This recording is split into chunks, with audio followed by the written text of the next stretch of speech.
Hello, this is Rita Valia. Welcome to my YouTube channel, English with Rita. Today, I'm going to start A Truly Beautiful Mind, second part. अभी तक हमने इसका first part complete किया है। First part की जो story में हमने क्या देखा कि जो एल्बर्ट आइंस्टाइन हैं उनकी लाइफ के बारे में कि उन्होंने बोलना कब शुरू किया था, जब वो 4 इयर्स या 3.5 इयर्स के थे। उससे पहले वो बोलते भी नहीं थे। या फिर उनकी मदर उनको क्या कंसीडर करती थी कि ये कोई इंटेलिजेंट नहीं है, क्योंकि उसका सिर थोड़ा सा नॉर्मल बच्चों के मुकाबले देखा जाए तो थोड़ा सा बड़ा था। ठीक है। और उसके आगे फिर हमने उनकी और भी देखी, जब उनकी सिस्टर का बर्थ होता है तो उनको लगता है कि इसके मैकेनिकल जो इसके व्हील्स होने चाहिए, क्योंकि उनका जो बहुत ज़्यादा इंटरेस्ट एरिया जो था वो मैकेनिकल टॉयज़ में ही था। तो उनके कोई फ्रेंड्स नहीं थे, तो बच्चे भी उनके साथ नहीं खेलते थे और वो उनको ब्रदर बोरिंग करके बुलाते थे। तो at the age of 6 he started learning violin, because उनकी मदर चाहती थी कि वो वायलिन सीखें। तो उन्होंने सिर्फ सीखा ही नहीं, उन्होंने अपने एंड लाइफ तक उसको कंटिन्यू रखा। अब हम आगे देखेंगे कि आगे जब और क्या हुआ, क्योंकि वो पढ़ने में बहुत इंटेलिजेंट थे। तो उन्होंने हाई स्कूल में एडमिशन लिया। हाई स्कूल में म्यूनिक जो है, ये म्यूनिक जर्मनी में है, यहाँ पे उन्होंने एडमिशन लिया। तो बहुत अच्छे मार्क्स जो थे वो स्कोर करते थे, बहुत अच्छे मार्क्स। और यहाँ पर एक और था कि उनके जो हेडमास्टर थे उनके ओपिनियन जो थे उनके लिए वो सही नहीं थे। उनको लगता था कि ये कोई भी प्रोफेशन चूज़ करे, इससे कोई फ़र्क नहीं पड़ता, बट ये कभी भी लाइफ में सक्सेस नहीं होंगे। तो यहाँ से ये क्या पता चला कि वो वैसे नहीं थे जैसे उनका एक ओपिनियन दिया गया था। वो बहुत ज़्यादा इंटेलिजेंट थे, उन्होंने हर सब्जेक्ट में उनके अच्छे मार्क्स स्कोर करते थे। तो उनका जो फेवरेट सब्जेक्ट था वो उनका था मैथ्स एंड फिज़िक्स। बाद में आगे जाके उनका फिज़िक्स जो था वो बहुत ज़्यादा फेवरेट सब्जेक्ट हो गया, बट पहले उनका मैथ्स और फिज़िक्स थे। क्लियर हुआ यहाँ तक? बट अब क्या था कि उनका जो माइंड था वो बिल्कुल एकदम सबसे अलग था। वो बहुत ज़्यादा पढ़ते थे, बहुत इंटेलिजेंट थे। तो क्या था कि उनके टीचर्स के साथ उनके जो ओपिनियंस थे वो नहीं मिलते थे, हमेशा उनके क्लैशेस होते थे। टीचर्स के उनके थॉट्स और उसके जो थॉट्स होते थे वो कभी भी आपस में मैच नहीं करते थे। इसलिए वो उनके जो ओपिनियंस थे वो बिल्कुल भी नहीं थे, टीचर्स के अच्छे ओपिनियन उनके लिए नहीं थे। उनको लगता था कि ये बिल्कुल ऐसे मेंटल सा है, इसको कोई भी उनकी नॉलेज इसको नहीं है, पर ऐसा कुछ भी नहीं था। तो नॉट लाइक्ड रेजिमेंटेशन। रेजिमेंटेशन क्या होता है कि बहुत ज़्यादा स्ट्रिक्ट डिसिप्लिन। अब क्या था कि जिस तरह से टीचर्स का उनके लिए कोई अच्छे ओपिनियन नहीं थे, तो वो उस स्कूल में जो म्यूनिक में जर्मनी में वो पढ़ते थे, तो वहाँ का जो उनका एटमॉस्फेयर था स्कूल का बहुत ज़्यादा स्ट्रिक्ट था, अंडर डिसिप्लिन था। तो वो उस चीज़ को वो पसंद नहीं करते थे, क्योंकि वो लिबरल थॉट के थे और लिबरल एटमॉस्फेयर में ही अपने आप को ग्रो अप करना चाहते थे।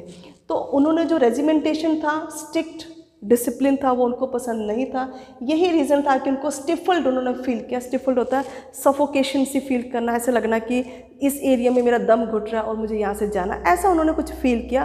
और इसी के चलते उन्होंने 15 इयर्स में वो स्कूल को छोड़ दिया। क्लियर हो गया? ये थी उनकी फर्स्ट स्कूलिंग जो थी उनकी किस तरह की रही है, कैसे टीचर के साथ उनके ओपिनियंस थे जो मैच नहीं करते थे, क्लैशेस होते थे। दूसरा, उनका फेवरेट सब्जेक्ट मैथ्स और फिज़िक्स था। अच्छे मार्क्स उन्होंने स्कोर किए, बट उनकी रेजिमेंटेशन उसको पसंद नहीं आई, स्कूल की स्ट्रिक्ट डिसिप्लिन उनको पसंद नहीं आया, तो उन्होंने स्कूल को छोड़ दिया। अब क्या हुआ कि स्कूल छोड़ने के बाद वो स्विट्ज़रलैंड मूव हो गए। उनकी फैमिली जो थी वो स्विट्ज़रलैंड चली जाती है, जर्मनी से वो स्विट्ज़रलैंड जाते हैं। तो वहाँ पे उन्होंने एडमिशन ले लिया। अब स्विट्ज़रलैंड स्कूल का जो एटमॉस्फेयर था इस स्कूल के कंपैरेटिवली बहुत अच्छा था, कि लिबरल सा था, तो उनको काफ़ी अच्छा वहाँ पे फील होना शुरू हो गया। तो कंटिन्यूड उन्होंने अपनी स्टडी को कंटिन्यू किया और उनको क्या लगा कि ये जो माहौल है यहाँ का बहुत ही अच्छा है। क्लियर हुआ? अब क्या था कि जब वहीं पे ही उसी स्कूल में एक लड़की थी, उसका नेम था मैरिक। Okay, Mileva मैरिक।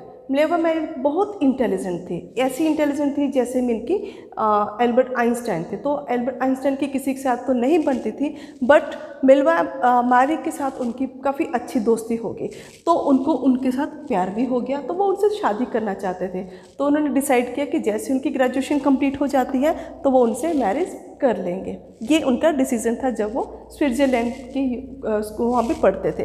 अब उनकी यूनिवर्सिटी जो ग्रेजुएशन थी वो 1900 में उन्होंने अपनी एजुकेशन को कंप्लीट कर लिया। अब 1900 में कंप्लीट कर लिया, बट उनके पास कोई भी जॉब नहीं थी, तो वो क्या थे, अनएम्प्लॉयमेंट थे। ठीक है, उनके पास कोई जॉब नहीं थी, अनएम्प्लॉयड थे। तो 2 इयर्स तक उन्होंने क्या किया, प्राइवेट ट्यूशन्स दी। उन्होंने प्राइवेट ट्यूशन्स दी 2 इयर्स तक। फिर क्या था कि 1902 में, ठीक है, 1902 में उनको एक जॉब लग जाती है पेटेंट ऑफिस में बर्लिन में। अब पेटेंट ऑफिस क्या था, जहाँ पे रिसर्च पेपर्स जाते हैं, जिस ऑफिस में, वहाँ पे रिसर्च पेपर्स को उनकी स्टडी होती है, उनके बाद उनको एक स्टैंप लगती है कि ये पेपर्स जो है अभी मेरे कॉपीराइट हो गए हैं। वो एक पेटेंट ऑफिस था, वहाँ पे उनकी जॉब लग जाती है बर्लिन में। बट जब उनकी जॉब लगती है तो साथ साथ में उन्होंने अपना रिसर्च वर्क जो था, प्रोजेक्ट वर्क जो था, वो कंटिन्यू रखा, उसको ब्रेक नहीं होने दिया, क्योंकि उनका फिजिक्स में बहुत इंटरेस्ट था। तो इसी के चलते उन्होंने 1905 में अपना एक प्रोजेक्ट जो था उसको पब्लिश करवा दिया। वो प्रोजेक्ट कौन सा था, स्पेशल थ्योरी ऑफ रिलेटिविटी। इस थ्योरी के अकॉर्डिंग उन्होंने एक वर्ल्ड फेमस फॉर्मूला दिया, E = mc²। ठीक है, ये उन्होंने फॉर्मूला उस समय दिया था। तो यहाँ पे हमें क्या पता चला कि उनकी स्टडी के बारे में, ठीक है, उनकी स्कूलिंग जर्मनी में, जर्मनी की उनकी स्कूलिंग, स्विट्ज़रलैंड की, और फिर उसके बाद मिल्वा मैरी जो थी उनको यहाँ पे यूनिवर्सिटी में मिलती है। तो he fail in love but he wanted to get married after this getting graduation. Then 1900 में 21 की एज में वो ग्रेजुएट हो जाते हैं, अनएम्प्लॉयड होते हैं, 2 इयर्स तक वो प्राइवेट ट्यूशन्स देते हैं। देन उसके बाद क्या होता है कि उनकी जॉब लग जाती है पेटेंट ऑफिस बर्लिन में। तो उस टाइम पे उन्होंने 1905 में अपने एक पेपर जो थे वो पब्लिश किए, जिसमें एक वर्ल्ड फेमस फॉर्मूला फिजिक्स का था, E = mc²। ठीक है, यहाँ तक हमने किया। अब हम देखते हैं कि आगे उन्होंने अपने किस तरह से वो को कंटिन्यू किया और किस तरह से वो वर्ल्ड फेमस बन गए। ठीक है, अब उसके बाद क्या होता है कि उनकी जो मैरिज है वो हो जाती है 1903 में। ठीक है, उसी से ही मैरिज हो जाती है। बट उनकी मैरिज जो थी वो इतनी देर तक नहीं चलती है। ठीक है, वो कुछ उनमें फ्रिक्शंस आ जाती है। तो उनके 2 बच्चे थे, और 1919 में इसी चलते उन्होंने क्या किया, डिवोर्स ले लिया। उनकी मैरिज अच्छे नहीं चली। आफ्टर 16 इयर्स उन्होंने डिवोर्स लिया, और डिवोर्स लेने के तुरंत बाद ही उन्होंने अपने कज़न के साथ मैरिज कर ली। उसके बाद उनकी लाइफ में बहुत सी चेंजेस आई, बहुत फेमस हुए, वर्ल्ड फेमस हुए वो। तो अब क्या था कि ही बिकेम वेरी फेमस। अब फेमस कैसे कैसे हुए वो, कि 1915 में उन्होंने एक फिर से एक पेपर पब्लिश कर दिए कि जर्नल थ्योरी ऑफ रिलेटिविटी। अब वो जर्नल थ्योरी ऑफ रिलेटिविटी में पेपर्स में क्या था कि उसमें ये प्रूव किया गया कि जो सोलर एक्लिप्स है उनका राइट टाइम उन्होंने पहले से ही उसको प्रूव करके रख दिया था। तो ये था कि जिन्होंने जिस कारण में कि जो एल्बर्ट आइंस्टाइन थे वो बहुत ज़्यादा वर्ल्ड फेमस हो गए। तो इतने ज़्यादा फेमस हो गए कि उनके न्यूज़पेपर्स एवरीवेयर में कि उनके बहुत ज़्यादा ही लोग उनकी प्रेज करने लगे। तो उसके बाद 1921 में उनको नोबेल प्राइज़ जो था वो मिला फिजिक्स के लिए। क्लियर। 1933 में अब वो क्या था कि वो वहाँ से चले जाते हैं, स्विट्ज़रलैंड से वो यूएस में माइग्रेट हो जाते हैं। यूएस में उस समय नाजिस पार्टी जो थी उनका रूलिंग थी, उस समय उनका रूल चल रहा था यूएस में। तो नाजिस ने क्या किया कि 1938 में उन्होंने एटम बॉम्ब बनाया। 1938 में नाजिस वालों ने, ठीक। अब जैसे ही मिलके उन्होंने बॉम्ब बनाया और आइंस्टाइन को पता चलता है, जैसे उनको पता चला कि उन्होंने बॉम्ब बनाया तो उन्होंने क्या किया कि इसकी जो इन्फॉर्मेशन थी वो यूएस प्रेसिडेंट को दी कि ऐसे ऐसे नाजिस ने जो बॉम्ब बनाया है, एटम बॉम्ब बनाया है, अगर वो एटम बॉम्ब चला देते हैं, ड्रॉप कर देते हैं तो बहुत ज़्यादा ही डिस्ट्रक्शन हो जाएगी। तो काफ़ी सालों तक मिलके इसका रिजल्ट जो है वो कॉन्सिक्वेंसेस भुगतने पड़ेंगे। बट उनके जो प्रेसिडेंट थे उन्होंने क्या किया, उनकी हर बात को इग्नोर कर दिया, उन्होंने कुछ नहीं सुना और यूएस ने क्या किया, सीक्रेटली एक एटम बॉम्ब बना दिया। ठीक है। उसका आइंस्टाइन, किसी को नहीं पता चला कि यूएस ने एटम बम बना दिया। कब बनाया? जब नाजिस के बनाने के बाद। और उसके बाद उन्होंने 1945 में उसको नागासाकी और हिरोशिमा जापान के वहाँ पे उसको क्या किया? ड्रॉप कर दिया। उन जिनके आज तक भी उनके ट्रेसिस जो है वो आज तक देखने को मिलते हैं। तो यहाँ तक हमने क्या देखा कि किस तरह से आइंस्टाइन जो थे, जब उनको पता चलता है कि उन्होंने ऐसे ऐसे एटम बम को ड्रॉप किया है तो वो डीपली शॉक्ड हो जाते हैं। उनको बहुत मिलके फील होता है कि इतने लोग मारे गए और अब मिलके आगे कई सालों तक जिसके मिलके ट्रेसिस देखे जा सकते हैं। तो यहाँ से हमें उनकी एक मैरिज लाइफ के बारे में पता चलता है, उनके 2 चिल्ड्रन के पता चलता है जो फर्स्ट मैरिज लाइफ के थे। डिवोर्स हो जाता है, marriage did not that go well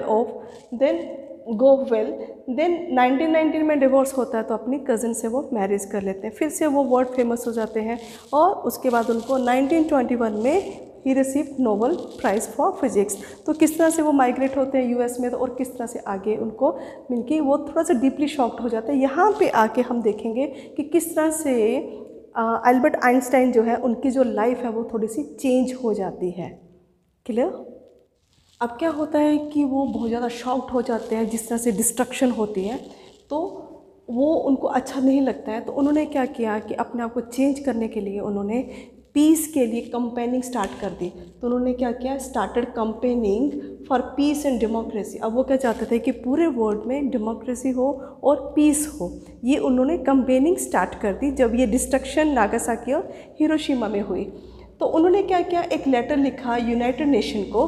उस लेटर में उन्होंने क्या दिया कि एक पूरे वर्ल्ड में एक गवर्नमेंट होनी चाहिए। जैसे इंडिया की अलग है, पाकिस्तान की अलग है, यूएस की अलग है, हर कंट्री की अपनी गवर्नमेंट है। तो वो क्या चाहते थे कि सभी कंट्रीज की only one government should be formed. तो वो चाहते थे कि एक ही गवर्नमेंट होनी चाहिए, ज़्यादा गवर्नमेंट नहीं होनी चाहिए, क्योंकि ज़्यादा गवर्नमेंट होगी तो हर एक की रूलिंग पावर अलग अलग होगी, तो हर कोई एटम बम बनाएगा तो डिस्ट्रक्शन बहुत ज़्यादा होगी। इसलिए वो चाहते थे कि there should be only one government. ठीक।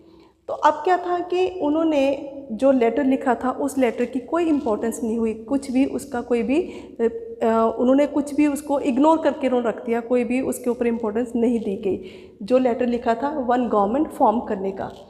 ठीक है, ये तो हो गया यहाँ तक। अब आगे बताते हैं कि उनकी जो डेथ है वो होती है 1955 में एट द एज ऑफ 76। जब वो 76 के थे तो उनकी डेथ हो जाती है।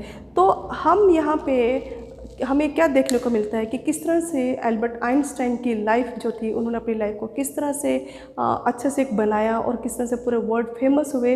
उनके फॉर्मूलाज जो थे वो भी वर्ल्ड फेमस हुए और at the age of 76 he died. तो उनको क्या कंसीडर किया जाता है कि वो जो है वो क्या है?